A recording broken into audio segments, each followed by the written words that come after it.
கோவை திரையரங்குகளில் பார்க்கிங் டிக்கெட்டுகளை கபாலி திரைப்படத்தின் டிக்கெட்டுகளாக திரையரங்க உரிமையாளர்கள் கூடுதல் விலைக்கு முறைகேடாக விற்பனை செய்வதாக ரசிகர்கள் குற்றம் சாட்டியுள்ளனர். கபாலி திரைப்படம் நாளை வெளியாக உள்ள நிலையில் கோவையில் திரையரங்குகளில் முன்பதிவு துவங்கியுள்ளது. பல திரையரங்குகளில் கூடுதல் விலைக்கு டிக்கெட்டுகள் விற்பனை செய்வதாக புகார்கள் எழுந்துள்ளன. இந்நிலையில் பார்க்கிங் டிக்கெட்டுகளை கபாலி படத்தின் டிக்கெட்டுகள் என்று கூடுதல் விலைக்கு விற்பனை செய்வதாக ரசிகர்கள் புகார் தெரிவித்துள்ளனர்.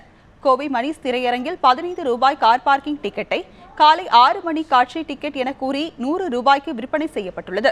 இது தொடர்பாக மணிகண்டன் என்பவர் கோவை மாவட்ட ஆட்சியரிடம் மனு அளித்தார்.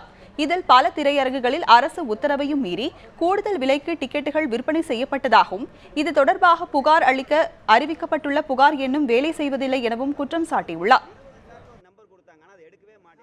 யார் நடித்த படமாக இருந்தாலும் தேட்டரில் அரசாங்கம் நிர்ணயிச்ச அளவு மட்டும்தான் விற்கணும். நேற்று நான் மணிஷ் தேட்டருக்கு போனேன்.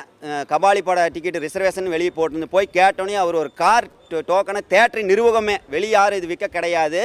தேட்டரி நிர்வாகம் ஒரு டிக்கெட்டை கொடுத்து தரையில் உட்கார டிக்கெட்டுக்கு 100 ரூபான்னு நான் கேட்டுச்சு. அப்போ நான் அவர்கிட்ட இதாங்க டிக்கெட்டு நாளை காலைல 6 மணிக்கு வாங்கினேன். இது சம்மந்தமாக என் நண்பர்கள்கிட்ட நான் வெளியே விசாரித்தப்போ எல்லா தேட்டர்லையுமே இதை விட ஜாஸ்தியாக தான் விற்கிறாங்கன்னு சொல்கிறாங்க.